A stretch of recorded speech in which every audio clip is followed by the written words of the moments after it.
Здравствуйте, уважаемые зрители! Хочу ознакомить вас с ситуацией на российско-украинском фронте.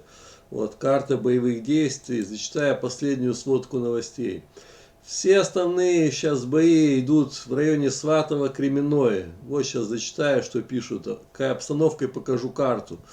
В районе Сватова и Кременного ВСУ активно отрабатывает по противнику именно с помощью артиллерии. Несмотря на большое количество личного состава, которое враг сосредоточил на этом участке фронта.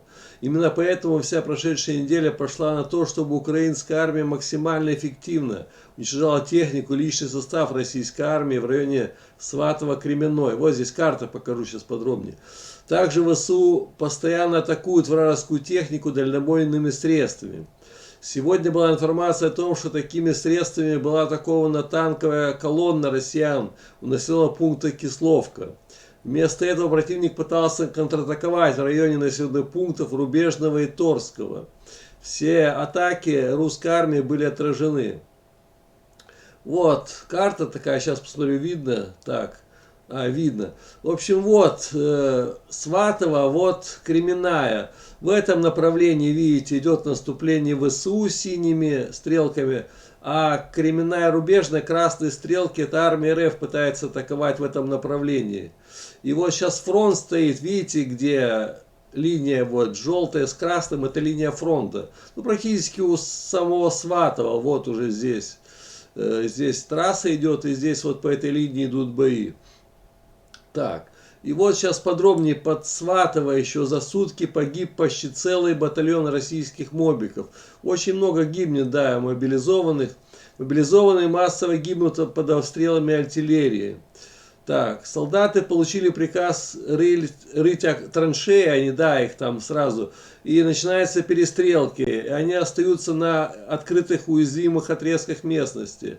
Командование дает понять, что мобиков не жалко, их участь на передовой быть пушечным мясом.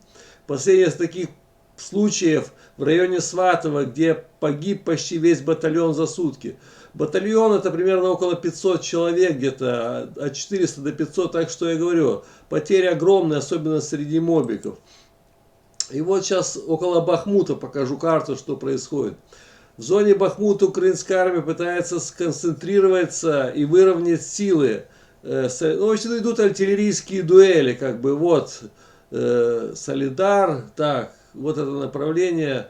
И сейчас Бахмут покажу здесь на карте. Вот Бахмут, видите, а здесь Солидар, вот так. И здесь артиллерийские дуэли, кто кого перестреляет. Так, сейчас, так, здесь подробнее сейчас про Бахмут.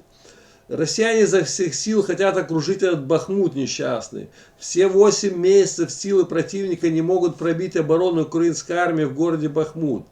Сейчас враг пытается обойти линию по двум направлениям.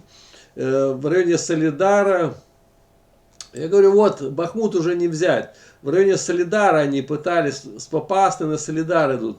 И здесь, в этом направлении, как бы сказать, вот, ну не получается. Вот красно-синим горит точка, они, продвижения никакого нет. И вот здесь карта тоже такая немножко... Солидар, вот Бахмут, видите, а вот здесь, да, Солидар, Бахмут, красными стрелками на направлении атаки армии РФ. По этому направлению здесь атакуют только российские войска, здесь только ВСУ держит оборону по этой линии обороны. Ну и вот еще россияне пытаются окружить Авдеевку и Марьинку, сейчас покажу на этой карте. Так, вот Авдеевка, вот Марьинка, и вот тоже здесь карта есть такая. Здесь карты нет, сейчас расскажу. Да, они пытаются, но толку нет. Россияне пытаются окружить эту Авдеевку по двум направлениям, которое касается и Марьинки. У Марьинки враг тоже пытался демонстрировать успехи, но ничего не получилось. Помню, я про Павловку рассказывал, да, и там все они погибли, эти морпехи. То же самое в этом направлении. И потом про Мелитополь вам еще расскажу. Вот здесь, не Мелитополь, вернее, касающий вот Южный фронт. Здесь идут обстрелы артиллерийские. ВСУ обстреливает весь этот левый берег Днепра, начиная Кимбурной косы. И вот видите, все это... Все под контролем, говорю, ВСУ, она просто в радиусе где-то от начала и до конца где-то 50 километров может спокойно все расстреливать. И теперь, понимаете, уничтожение идет складов. Видите, красным точкам это показано уничтожение склады армии РФ на этой территории. И вот пишут, да, идут дуэли, артиллерийские дуэли, но мы понимаем так, возможность противника поставлять боеприпасы на оккупированную территорию Украины из Крыма. И сейчас у них очень проблема, у армии РФ, доставка боеприпасов, вооружения, потому что ВСУ все расстреливает, как бы им по этим трассам поставляют боеприпасы, все, а ВСУ контролирует байрактары, беспилотники и все расстреливает. В общем, такая ситуация. Так, российские морпехи несут тяжелые потери под Угледаром, заявляет британская разведка. Так, Угледар, да, тоже там это тяжелые бои. В районе Угледара и Павловки шли интенсивные бои в течение 2 недель. Территория почти переходила туда-сюда из рук в руки, да. Разведчики прогнозируют, что ожесточенные бои здесь продолжатся. РФ, вероятно, считает, что этот район может стать отправной точкой для продвижения на север и полного захвата Донецкой области. Однако она вряд ли сможет сосредоточить силы в качестве прорыва. В общем, сейчас Угледар покажу на карте. Так, вот он, несчастный Угледар. Говорю, здесь они положили этих морпехов. И, говорю, там уже еще больше. Опять они бросают, красно-синим все горит. И продвижения никакого нет. Только одни потери. В общем, вся эта линия, вот по всей этой линии РФ армия пытается наступать. Понимаете, Путин дал приказ захватить эту Донецкую область, но никак не получается, говорю. Здесь уже эти бои идут, вот правильно пишут, под Бахмутом 8 месяцев. Как началась эта контрборьба, стрельба артиллерийская, так она и там все уничтожает. И тех войск, с одной стороны российские, с другой украинские ВСУ, толку нет. Все такое уничтожение личного состава. А продвижение ни хера, я смотрю, по карте хоть бы чуть-чуть продвинулись. Смысл этой войны лично я уже не понимаю. И вот еще потери огромные. Опять стали под 600 человек армии РФ. Надо будет мне следующий ролик поискать, сколько ВСУ гибнет. Этот, как его, известный там российский этот, как его, Конашенков, там, ну, тоже, думаю, где-то в районе, тоже 500-600, я думаю. Примерно идут дуэли, наступления, а туда в направления другие, сюда наступает. Большие потери сейчас, да, под 600. 80, почти 8 тысяч уже армия РФ потеряла. 3 танка, 5 БТР-БМП, так, самолеты, вертолеты на месте, беспилотники тоже на месте. Иран что-то заортачился, не стал предоставлять, я смотрю, стало беспилотников вообще мало сбиваться. И видно, сейчас, может, новая партия беспилотников подойдет.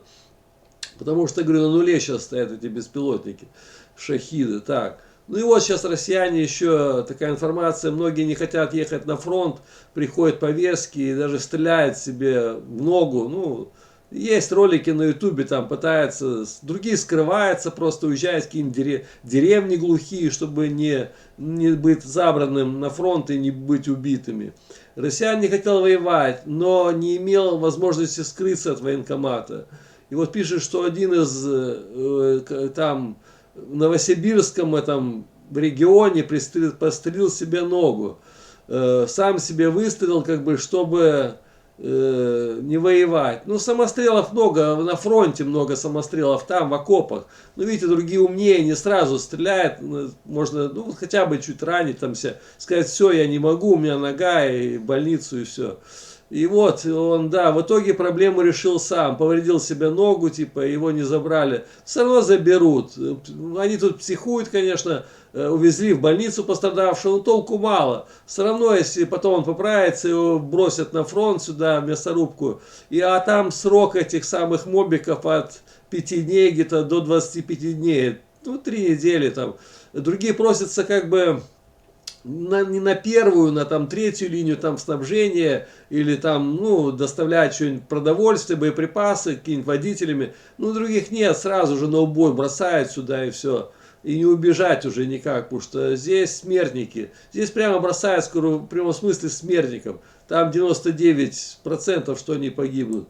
Вот такая информация. Ну вот, а здесь, говорю, Херсон, пока все говорят, должно быть наступление, планировалось вот Кимбурной косы, но пока я не вижу, чтобы здесь как бы какое-то продвижение было. Да, артиллерийские дуэли ведут, зачистка идет территории, базы, склады уничтожаются, продвижения пока особенного нет. Потому что сейчас зима, и тем более сейчас уже до морозы, тут пока это все заморозилось наступление. В общем, вот такая информация. Всем спасибо, всем пока, до новых встреч.